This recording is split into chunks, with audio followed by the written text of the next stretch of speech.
Shalom again, everybody. Ariel Tzadok here from the KosherTorah School, found online at www.KosherTorah.com, bringing to you today's daily lesson in the Sefer Yetzirah.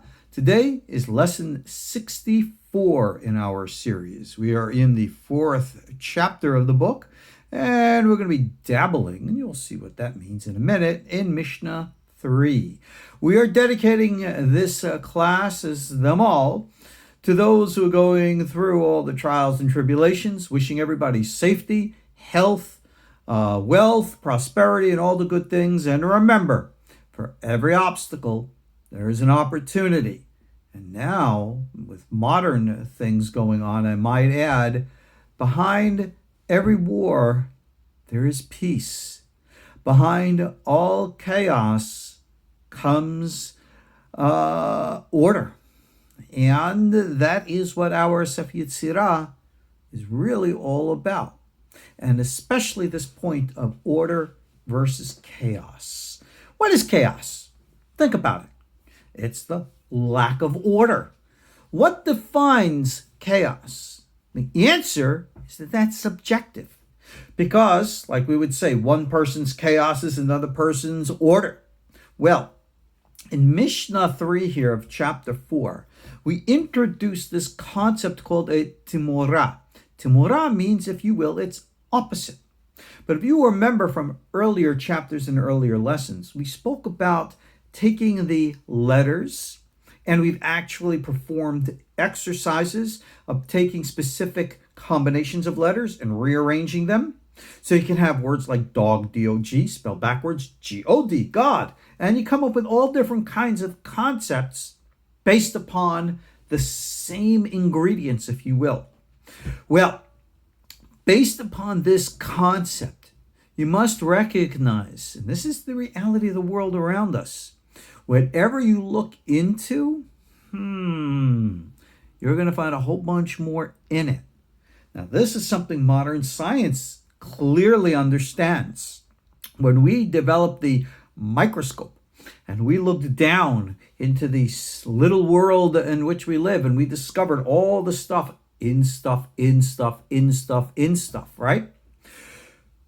Philosophically, we knew and understood the existence of atoms, but we started to look for them. We found cells and parts of cells and going down and down and down and down and down. Very cool. But now, recognize, of course, as modern science knows, all of these little particles, whether they're the quarks that form the atoms, or whether the atoms that form the molecules, or the molecules that form whatever, this can all be arranged and rearranged. Now, modern science will deal with this through energy. That's a dramatic pause for me to say, hey, gee whiz, don't we do the same with energy? And the answer is absolutely yes. Energy. Call it life force energy. You can call it chi, orgone, prana, kundalini, whatever. It is what it is, regardless of whatever we choose to name it. Now, what is this energy? Oh, it's real simple to say, those are the energy of the sefirot, right? Well, yes and no. If you remember our, in quote, sephirotic energy, the ultimate source of all energy is that which we call God. But in Kabbalah speak, we call God the Ein Sof, the complete unknowable.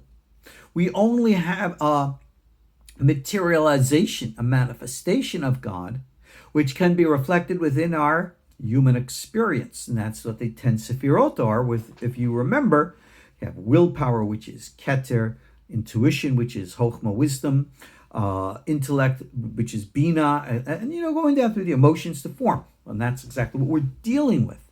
So, whatever energies, plural, that we're using, it's really a singular energy.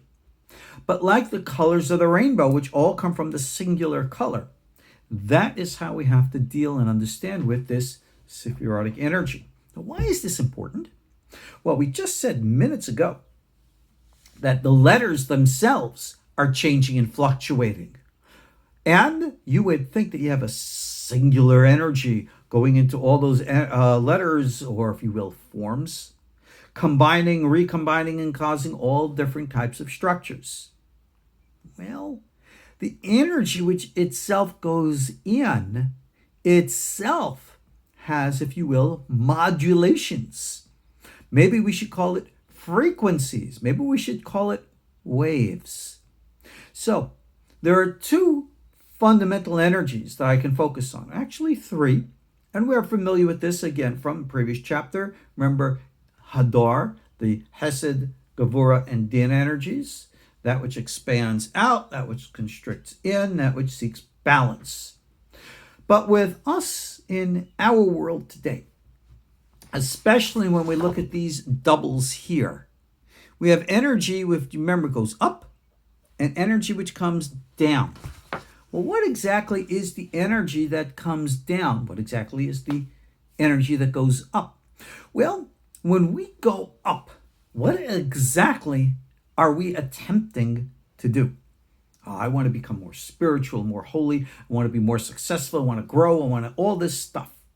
So your intent in going up is to grow. Well, what's the purpose of the energy coming down? Well, if my energy going up is positive to build, then the energy coming down, shouldn't it be the opposite? It should be destructive to destroy? No, of course not. Don't ever go there. You are confusing the issues because of chaos. Energy that goes up or energy that comes down has within it both potentials to be building and creating or breaking and destroying. That is the nature of the subjective energies, right? Left, center, that fluctuate through the Belima sefirot. And I like the example of the metaphor from Star Wars using the concept called the Force. And if you will remember, the whole movie, The Force, for movies, dealt with the light side and the dark side. But is the Force light or is the Force dark? Right? Jedi or Sith? Well, it's the same force, isn't it? This is the concept. Not so much of the right, left, center, but the up and the down, and how we choose to use it. This is the secret of what we call the timorah, opposites, if you will. So, if you remember here from our diagram, you can go print this out, look for it in the notes there. You have the opposites here. Mishnah Gimel, I'll read. The Sheva Kifulot, the 7 doubles, Beged Kaparet. It says here, B'dibur u'b'timurah, in speech and in this timurah, this combination. Why in speech? Because speech is what leads to action. Action is what builds our world. What are we speaking? The intent and the focus of all this energies of which we speak. If you have that positive constructive energy, then it's going to build. If you have that negative constructive energy, then it's going to destroy. Think about it. Look at all of the conflict in the world today. Go back 100 years. Look at the conflict then. There is conflict which is necessary and good. And then there is conflict which is unnecessary and bad. What defines which? Well, like we said earlier, I guess that is a matter of opinion. Now, you might say, we need to stand up against unrighteousness and call for righteousness. Well, that mentality is what led the extremist Jews in the days of the Second Temple to attack the Romans. Didn't come to a good end. It what led the Christians to attempt an assault on the Holy Land, the Crusades. Didn't come to a good end. It is equally The mindset of many today in terrorist movements, whether they be a political or religious terrorist movements, thinking, yeah, we're going to make the world a better place in the, in quote, image in which we seek today. Well, is that the path to go? Of course, the followers are going to say, absolutely. Well, when is, for example, violence right? And when is, for example, violence wrong? Look, for example, in history, to the violence in the revolution of the states that were under British domain, which fought against the crown and in victory established the United States of America.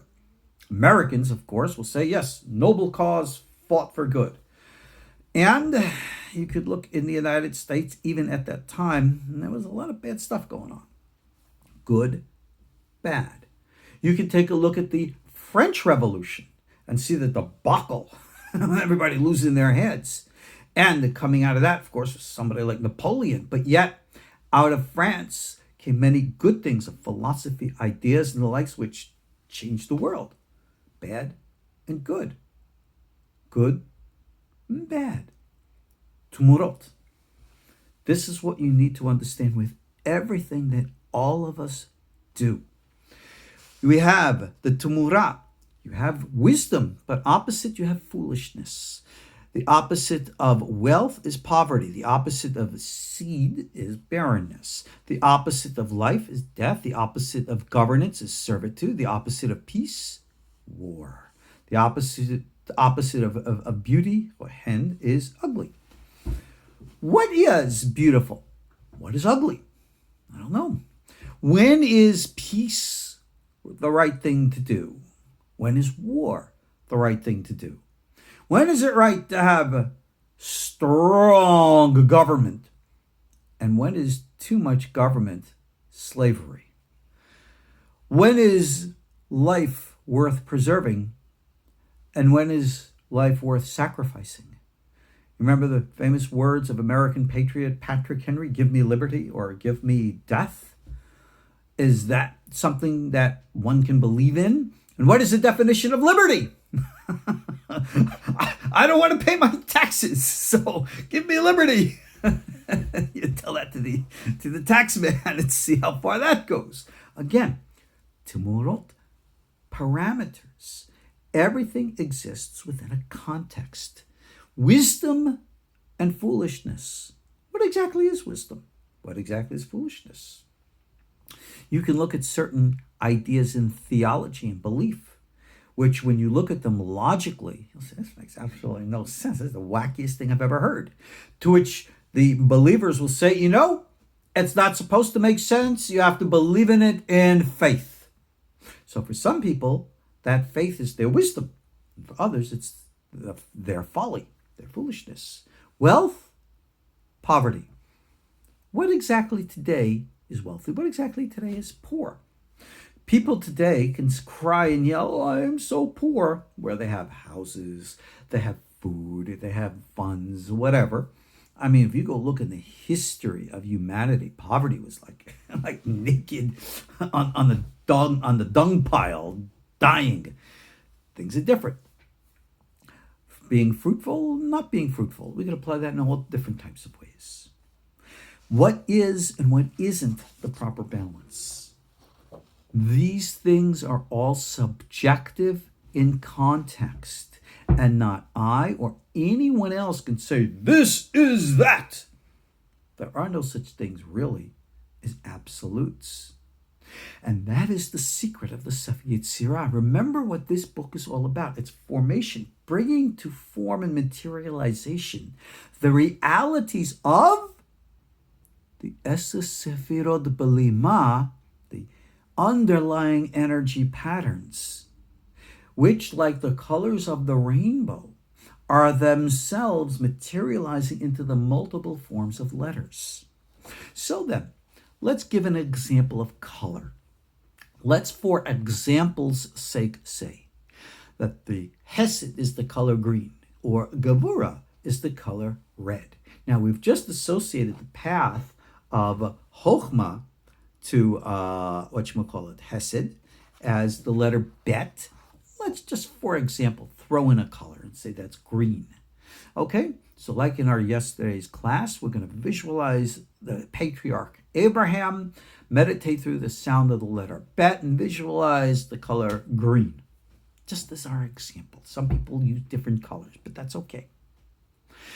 And then I'm going to get to the color of Isaac, column of Bina, to the other column. You know what? This reflects in reverse. So here, this is the left column, that's the right column. But when I'm looking at it, it's the opposite. But that's actually a curious thing you should know. When you look at the diagram of the sefirot, okay, you notice, at least from my perspective, looking into the camera as I'm teaching this, the Chokhmah, he's here on my left. But when you look at the sefirot, the Chokhmah, remember that's the right column. Because when you're looking at the sefirot, you're not looking at them from outside in. You're looking at them from inside out. This is my right shoulder. Okay? This is the side of Hesed. This is the side of the Gevurah. So I'm looking at the image of the sefirot within me. So again, if I want to look at the colors green, or I want to look at the color red, I want to contemplate the concept. What corresponds to this Chokhmah Hesed? We said wisdom. And to the left column, wealth or poverty. Fine. I want to contemplate this. I want to contemplate that. If you're the type of individual who prefers colors, fine, then use colors, all right? If I call upon my name, I published the Sephirotic colors. That was a long, long time ago. Oh gosh, close to 30 years ago. But some people use them, some people don't. But the point is this: as you go up and down and fluctuate in things, higher, lower, it's like that wave function that I mentioned. What is wisdom? What is folly? What is wealth? What is poverty? These things are going to fluctuate between individuals, between perceptions, between definitions. So if you're going to use, for example, again, because this can change, the color green, you're going to visualize the bet in the green and you're going to focus on wisdom. I want to be wise. Cool. The wisdom that you perceive will always be through that color green, because that's your perspective. Whereas you must remember, within everything is everything else. Remember, we could twist and turn things. So I can take that left column, which is the contemplation on wealth, which is red in color. And remember, even though that is the Gimel, well, within the Gimel, or within that part of the Sefirot, you have 10 Sefirot within it. You have the microscopic pattern in the macroscopic form. So therefore, within the red of the left, there's a little bit of green. And within the green on the right, there's a little bit of red. And how much of that red in the green am I going to see? Or how much of that green in the red am I going to see? How much of the Gimel am I going to see in the bet? How much of the bet am I going to see in the Gimel? If I'm focusing on Abraham and I have a visual experience of Abraham, maybe I see some guy coming from the side. Who are you? Isaac. Maybe I'm focusing on Isaac. Somebody else is coming in. Who are you? I'm Jacob or Abraham. And these visualizations bring to us an experience of the inner flow of the energies, which explain to us the modulations of how each is able to experience greater or lesser of the powers that we're discussing here. And that is how we each have individual expressions and individual potentials, that no matter where the individual is at, they can acquire more or lose what they have based upon the function of energy flow, which is all directed by the mind. So recognize and understand all of these metaphors and how they flow within the experience of actual energies that we experience all the time. Experience and cultivate this reality within yourselves, you'll understand how this pattern works. And we'll pick up and continue on this in our next class. So I'll see you all then. Ariel Tzadok, Kosher Torah School, KosherTorah.com. Check out our courses online waiting for you. Shalom.